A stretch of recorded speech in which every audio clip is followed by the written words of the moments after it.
नमस्कार, बहुत बहुत स्वागत है आपका नेक्स्ट इन पॉलिटिकल बाइट में और मैं हूं आपके साथ राकेश कुमार। योगी आदित्यनाथ ने भरी सभा में कह दिया कि इस बार में जो चुनाव हो रहे हैं, इस बार का जो चुनाव चल रहा है, उस चुनाव में आप थोड़े सतर्क हो जाइए और जो आप सरकार चुनने वाले हैं, जो आप सांसद चुनने वाले हैं, वो जरा आप सोच समझ कर चुनिएगा। अब आखिरकार योगी आदित्यनाथ ने ऐसा कहा क्यों, इसके पीछे की आप वजह भी समझिए। इसके पीछे वो कह रहे हैं कि अगर इस बार इंडिया गठबंधन की या फिर कांग्रेस और समाजवादी पार्टी की अगर सरकार बनती है तो यहाँ पर वो गौ मांस खाने की पूरी आज़ादी देंगे। हालांकि दोस्तों आप ये देखिए कि इस पूरी सभा में सबसे पहले वो जिक्र करते हैं गौ मांस का ही।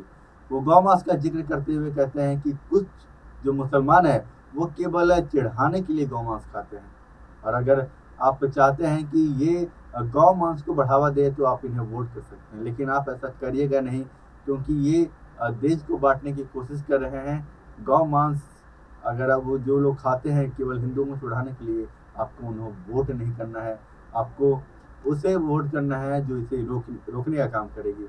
यानी वो सीधा साधा ये कह रहे हैं कि जो मुस्लिम है, कुछ मुसलमान को ये कह रहे हैं कि वो जानबूझकर गौ मांस खाते हैं केवल हमें चढ़ाने के लिए।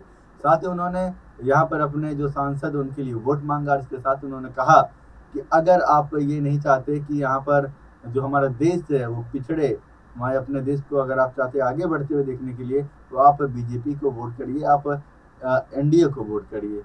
इसको इसे लेकर के दर्शकों आप ये भी समझिए कि जिस तरीके से यहाँ पर योगी आदित्यनाथ ये कह रहे हैं, इसी के पीछे उन्होंने कई सारी वजह बताई है। इसके पीछे उन्होंने कहा है कि जिस तरीके से जो हमारा देश है वो विकास की प्रगति पे जा रहा है, हमारे जो माननीय प्रधानमंत्री मोदी है उनके जो कार्यकाल 2014 से लेकर के अभी तक जो कार्यकाल हुए हैं, उनमें जो जितने भी सारे काम हुए हैं वो काफ़ी अच्छे लेवल पे काम हुए हैं। जो काम शायद पिछले 70 वर्षों से अटके पड़े थे, अब वो काम हो गए।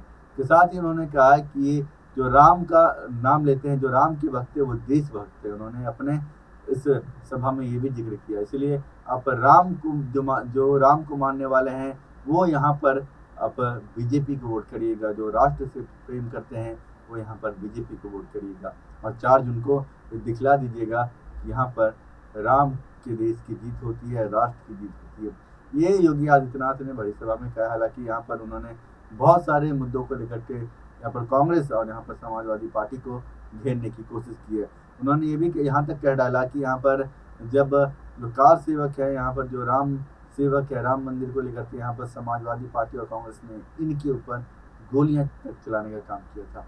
ये भरी सभा में उन्होंने कहा दोस्तों। हालांकि वो राम मंदिर, हिंदुत्व और भी जो तमाम मुद्दे हैं उसे लेकर के वो आगे बढ़ रहे हैं और इसी को अपनी सभा में, अपने बयानों में शामिल कर रहे हैं।